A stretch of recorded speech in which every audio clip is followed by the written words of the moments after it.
MDH चणा मसाला। आता छोले असो किंवा चवळी, पांढरे चणे असो किंवा काळे चणे, सगळं काही कमाल बने। MDH मिसाइल्स मारी, पर उसके बाद फिर डोनाल्ड ट्रंप ने अनाउंस किया कि इमीडिएट सीज फायर की दोनों कंट्रीज में। नहीं, हमें खुशी है क्योंकि लाइज से किसी को फायदा नहीं होता है, सामने देखिए बर्बादी होती है और हर आदमी चाहता है कि इसकी लड़ाई नहीं होना चाहिए। परंतु जिस तरह से इसराइल ने जुल्म ज्यादती किया था ना, तो हर इंसान के जितने भी इंसाफ पसंद लोग हैं, सबको गुस्सा था इसराइल के ऊपर। छोटे छोटे बच्चे, 1.25 लाख लोग मारे गए, खाना नहीं, पानी नहीं, उसके बाद इतनी हैवानियत जैसे कोई इंसान कोई कर नहीं सकता, तो गुस्सा था लोगों को। तो लेकिन ये लड़ाई जो है सीज फायर सिर्फ ईरान और उसकी नहीं होना चाहिए, सीज फायर पूरे दुनिया में होना चाहिए। जो आज फलस्तीनियों के साथ हो रहा ना, वो भी 100% बंद होना चाहिए और फलस्तीनियों की पूरी मदद करना चाहिए। पर सर, भारत का रुख रहा है इसमें, आपको किस तरह से लगता है भारत का रुख ईरान और इजराइल में जो हुआ है? नहीं, भारत को ठीक है, लेकिन हमारी जो फॉरेन पॉलिसी थी पहले ना, वो पॉलिसी अब नहीं रही है।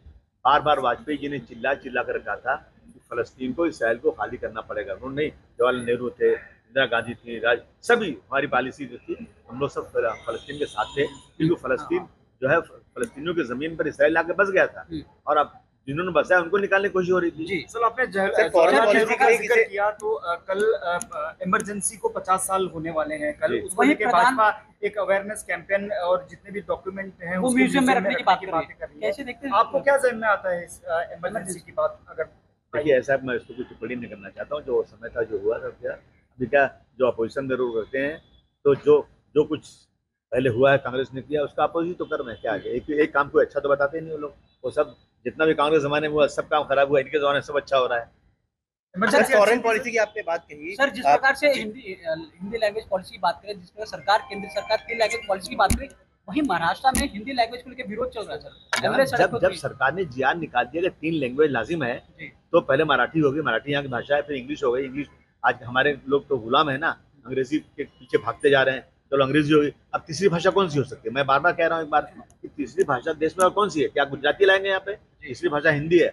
और मैंने 50 बार कहा हूँ कि पार्लियामेंट में कमेटी एक है जो हिंदी को प्रोत्साहन करने के लिए, हिंदी को बढ़ाने के लिए पूरे देश में जाती है, और सेंट्रल गवर्नमेंट के सारे काम हिंदी में हो रहे हैं। लेकिन जो कुछ लोग हैं सिर्फ राजनीति करें, जनता को बेवकूफ बनाने के लिए।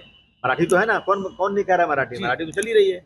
लेकिन इस पे लगातार विवाद कर रही है सर। उनका कहना है कि हिंदी इंडस्ट्री है यहाँ पे, बॉलीवुड इंडस्ट्री, तो हिंदी की जरूरत नहीं है। क्या गुजरात में हिंदी कंपलसरी की जाएगी? इस तरह क्या पूरे ऐसा है कि हिंदी तो पूरे देश में कंपलसरी है ही है। सेंट्रल गवर्नमेंट के सारे कामकाज हिंदी में करने के लिए कमेटी बनी हुई है। कमेटी पूरे देश में जाती है और हिंदी को आगे बढ़ाती है। हिंदी को नेशनल लैंग्वेज घोषित करना चाहिए, ऑफिशियल 100% करना चाहिए। मैं तो कहता हूँ करना चाहिए। एक लैंग्वेज होना चाहिए जो कश्मीर से कन्याकुमारी तक लोग बोल सकें। मैं चला जाऊँ अभी आसाम में, तो मुझे आसामी आती नहीं, तो मैं क्या आसामी सीखूं बैठ के वहाँ पर? एक लैंग्वेज होना चाहिए देश में जो पूरे देश में चले। साउथ के जो कुछ राज्य हैं वो भी उसका विरोध कर रहे हैं सर। नहीं, और जिसको विरोध करना हो करेगा। सर आपको सर एक और सवाल ले लीजिए। जिस प्रकार से इमरजेंसी लागू हुआ था, लगभग 50 साल हो गया, आपको लगता है कांग्रेस ने कहीं ना कहीं गलती की थी इमरजेंसी लागू करके? मैं इस पर टिप्पणी नहीं करना। वाह, काय आता मिळाली का चव? होय तर आता मिळाली खरी चव। MDH चंकी चाट मसाला, जीवनाला खऱ्या चवीचे रंग। असली मसाले साथ सच MDH।